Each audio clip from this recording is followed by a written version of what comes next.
Today on Golf Life, we had the chance to talk with our friend Eddie Pelz about the iconic life of his father, golf legend Dave Pelz.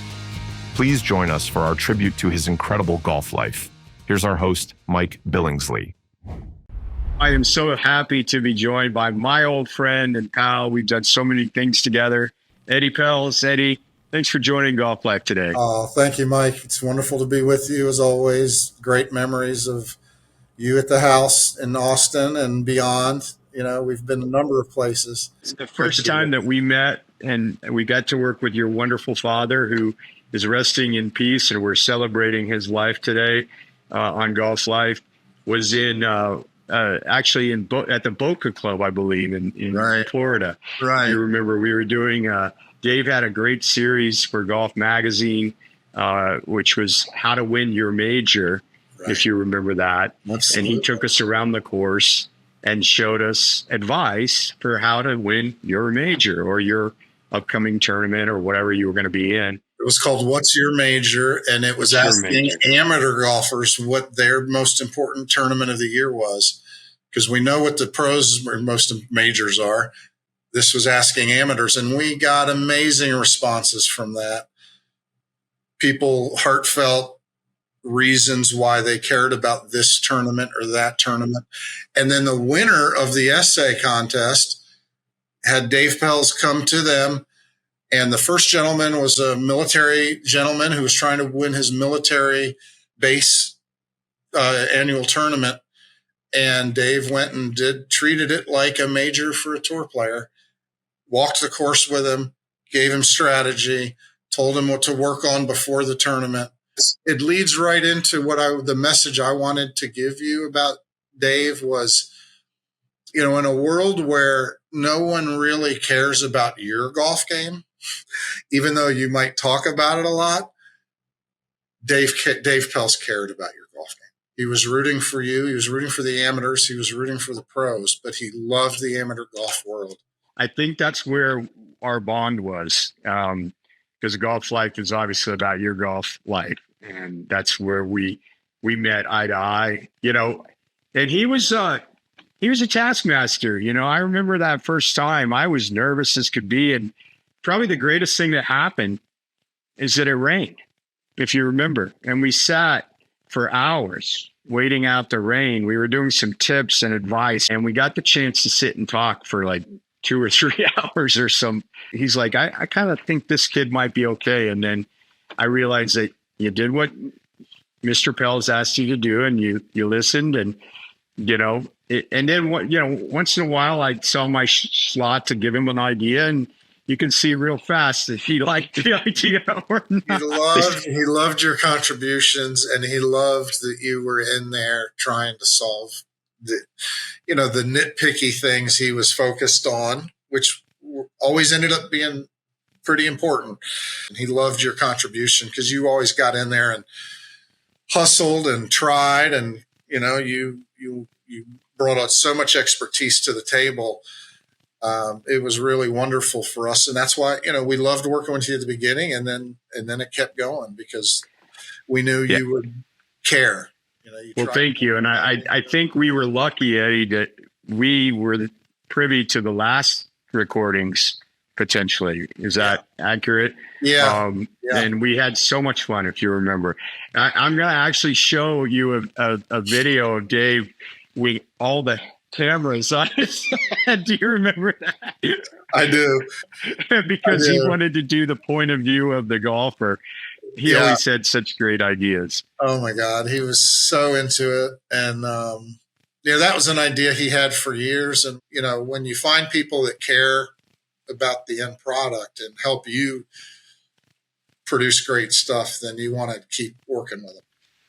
The reason that I wanted to do this tribute, for other than personal reasons and obvious reasons, but this is the question I want to ask you, and I wanted to kind of lead off this interview with, is that tell golfers why Dave Pelz so important to the game of golf and everything that he means to the game of golf in the past and now and in the present. Yeah, he was so influential, and we've been kind of going over this since all this has happened. and before, because we were always working on his story. But he started at Indiana University as a player, played against Nicholas 22 times and was 0-22 against Nicholas throughout his 4 years at IU. He was same age. Jack was at Ohio State. Dave then went, since he couldn't beat Jack, he thought, well, how can I ever beat the pros? At the time, he thought that. And he went and became a NASA physicist for 14 years, studying atmospheric science. And through rigorous testing from NASA, he realized, let's apply this to golf. And so ever from the beginning, he started with the teacher putter. He developed Featherlight golf clubs, which was a full set of lightweight frequency match shafts, which is now part of the industry.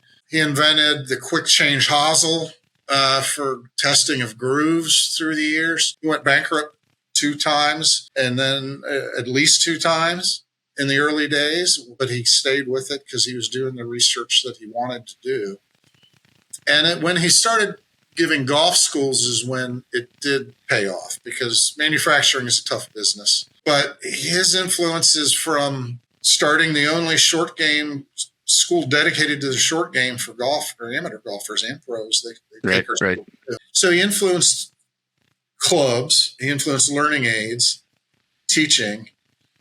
15 years on the Golf Channel shows, 7 books. And those tentacles have reached out into the industry. You walk around the PGA show with me sometimes.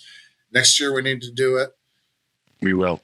It's an amazing influence that he's had through the business of golf. And, he became famous working with high-profile players, but his passion was amateur golf. Dave did 2 things really critical that you can learn today. It's obviously the short game. Nobody had ever done that. But he didn't just do it as a gimmick. He did it based on research and information, and found out that this was severely lacking in golf instruction, severely lacking in our game. And then he set out to, like you say, create tools, training aids, schools, books, mentality of everything you need to actually enjoy the game. And if you are 20 or 30, but you have a decent short game, you'd still have a lot of fun. Listen, I'm not a great golfer in any sense, and I don't want to portray myself. I struggle with the game. I've got a lot of knowledge from being Dave's caddy for 35 years. Dave Pelz' caddy. Yeah, pretty good job. To help pass those messages on to the elite golfers. Dave tried to help that golfers realize, look, do your work, do your practice smartly. Even though he was a workaholic, he didn't want you to be a workaholic. He was working up to 2 days before his passing on a new project. So he's given us content or really good stuff for the next several years. So, his life is even beyond his own life in terms of his influence on the game. We will look at Dave Pelz' life as a golf coach and his relationship with Phil Mickelson when Golf Life returns. Golfers are raving about the BATCADDY electric push cart. I used to carry my bag on my back, but after using the BATCADDY, I'll never go back. The BATCADDY is not only easy to use, but incredibly efficient, giving you more time to focus on your game. The BATCADDY is a game changer. It has plenty of power to handle any course and makes my rounds more enjoyable. I highly recommend it. Golfers everywhere are discovering the benefits of using the BATCADDY electric push cart. Get yours today and experience the difference for yourself. Visit BATCADDY.com for more information. It's that time of the year to improve and practice the game of golf, so I've taken the time to organize some golf lesson programs that we've reviewed and believe will help you get better faster. If you visit golflife.com now, I'm sharing an easy-to-follow guide on the best golf lesson programs and videos from top golf teachers in our game. We've been at this for 25 years, so visit golflife.com and trust that we are going to help you get better at golf. See you at golflife.com.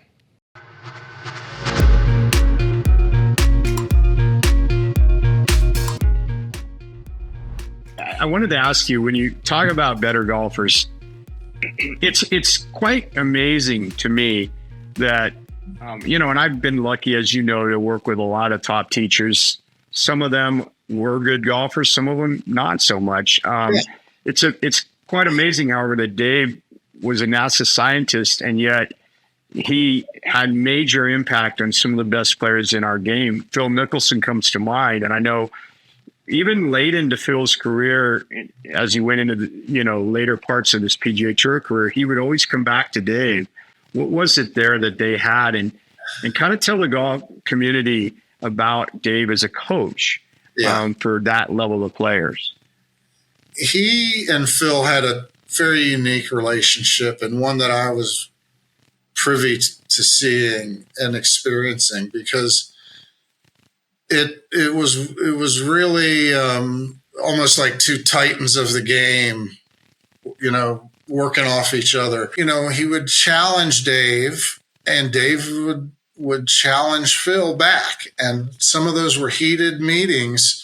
You would give Phil something, and he would try it, and all the guys would try it, but Phil would stick with it through the hard time, where it wasn't exactly paying off as much as you thought, until he really mastered it. He would give it that patience, which is hard to do as a professional golfer.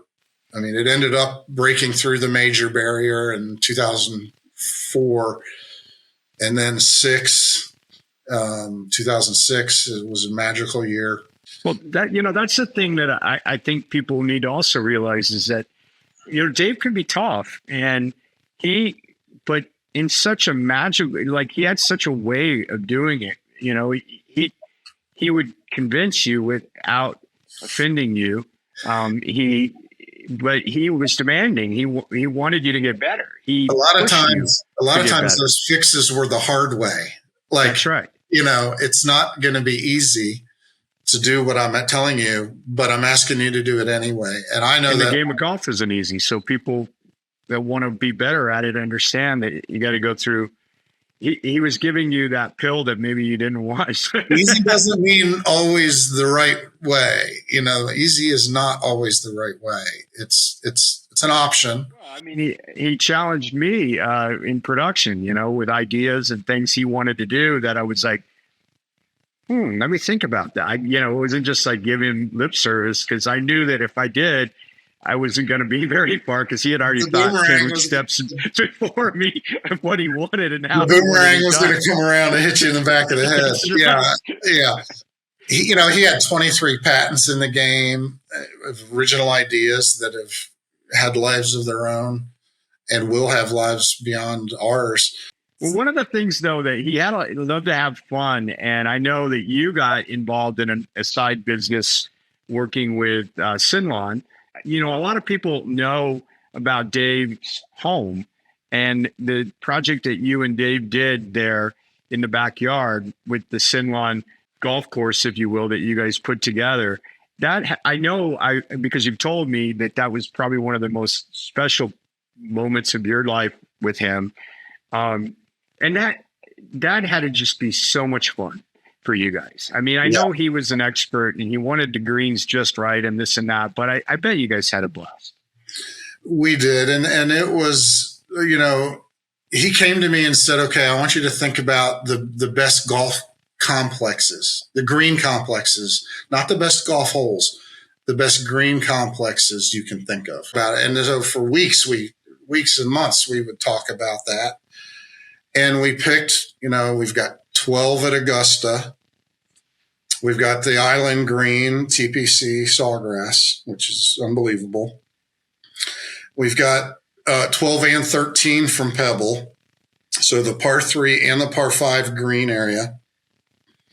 We've got a Whistling Straits hole, the road hole, St. Andrews. We endorsed Sinlon, and we announced that we were not going to do any promotion for like a year, because we were going to do the research, and we studied green reactions. We studied fairway turf heights, rough cut heights, and we gave Sinlon some ingredients on how to kind of tweak their turf to be what a golfer needs, not just what they can make.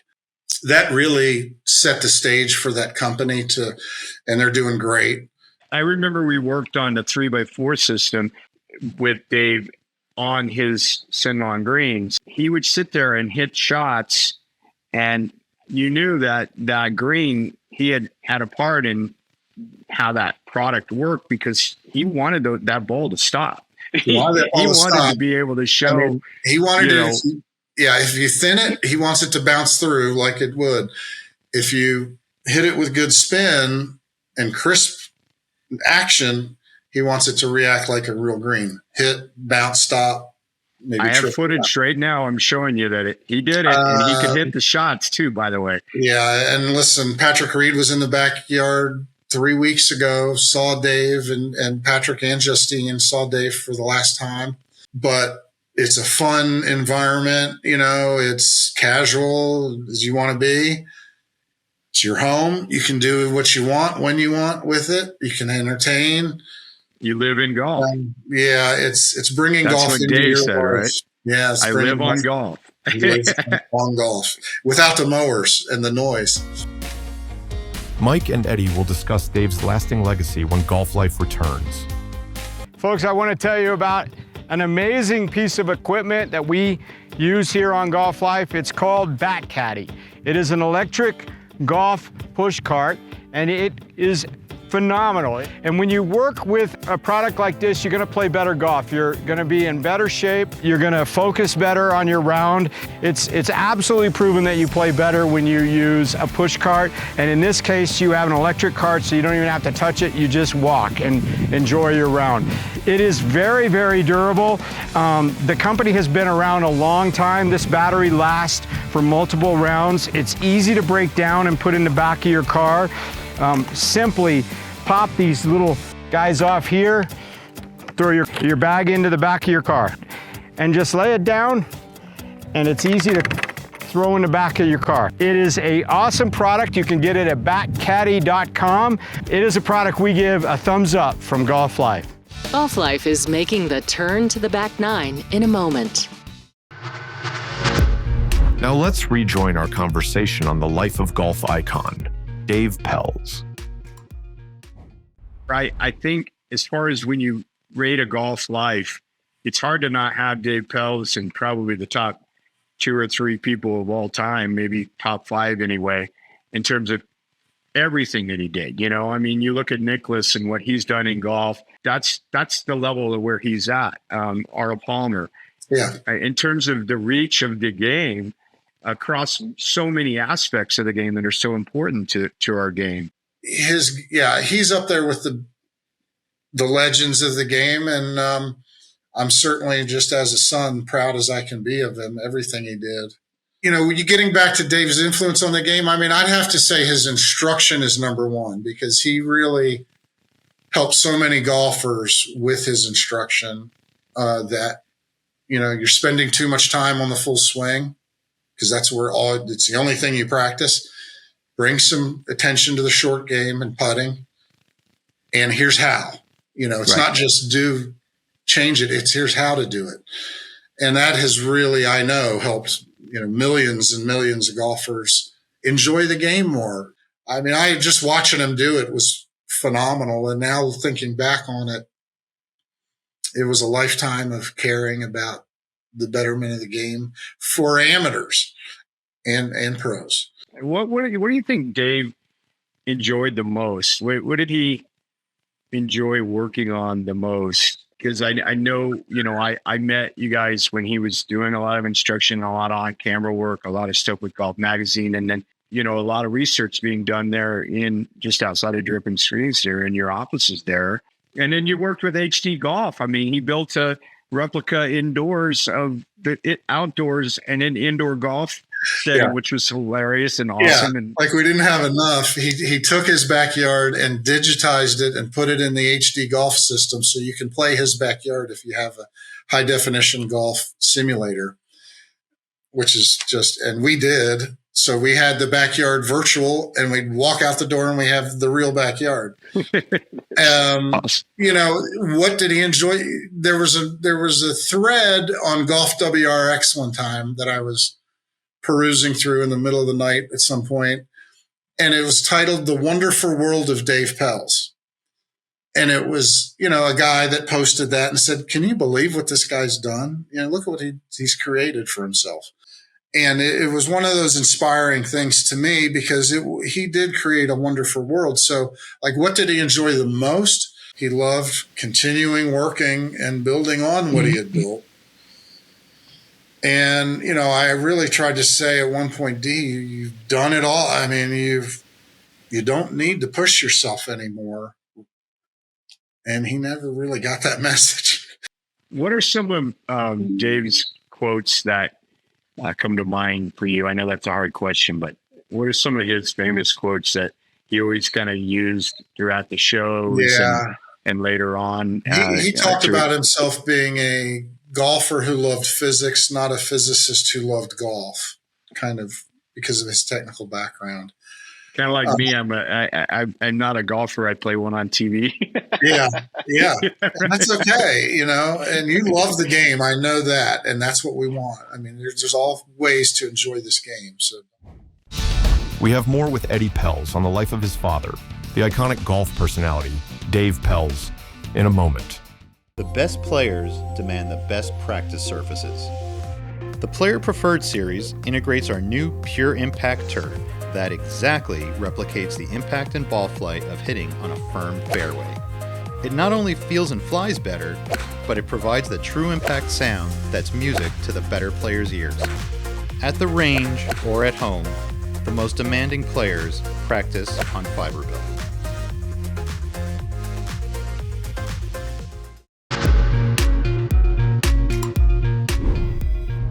Here's a man who was a NASA scientist, was a quality golfer, had played golf, decides to get into the game and then goes bankrupt two times in his life and stays at it, then gets into instruction, gets into research, gets into all aspects, and the list goes on and on and on, and Golf Channel show, etc.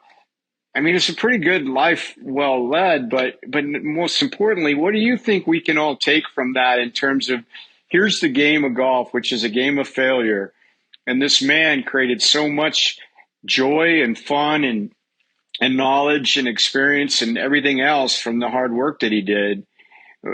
How would you put that in your own words of what that means? In golf, he wanted you to address your weakness and improve it, and it'll be eliminated from your weakness list. So when it came to life, he sort of had the same approach, and he didn't want to run from problems. He did want to face them and get so that tomorrow I don't have to face it again. Eddie, you're an amazing guy. You were his best friend for the last 35 plus years, working and following him, and what an amazing life you've had, being able to do all the things you guys have done together. Yeah, it's an amazing coattail to ride on.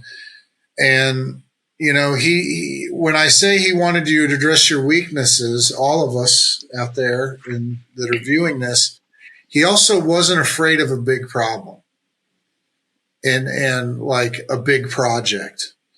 The idea of eating an elephant one bite at a time excited him. You know, he loved that. He loved, this is going to take years and be hard. Let's go. Let's start tomorrow. Let's start now. Let's start right now. Let's start right now then, you know, and it's like, wow. Okay. I'd like you to just tell us, how people can contribute their thoughts and their feelings about Dave, but also, maybe experience some of his knowledge through Pelz Golf. Tell us about that, Eddie, and what you want people to, what you want to leave this interview and to our viewers today about Mr. Dave Pelz. We have a tribute up at Pelz Golf, www.pelzgolf.com to Dave, and there's a lot of amazing responses. It's been just heartwarming to see for the family.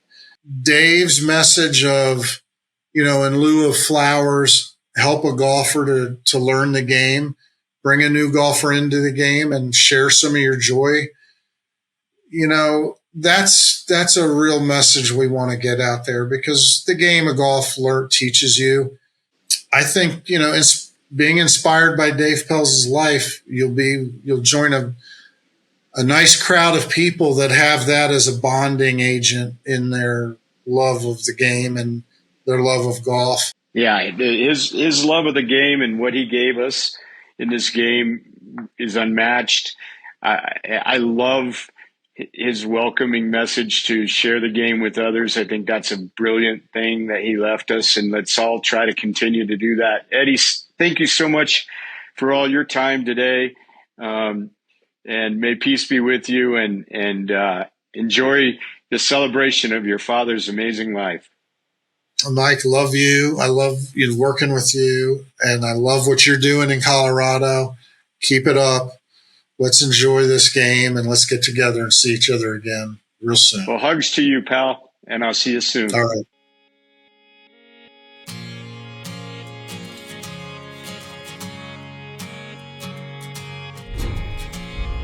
Thanks for watching Golf Life. Make sure you visit golflife.com to gain access to free golf videos and follow us on social media for daily golf content. We'll see you next time.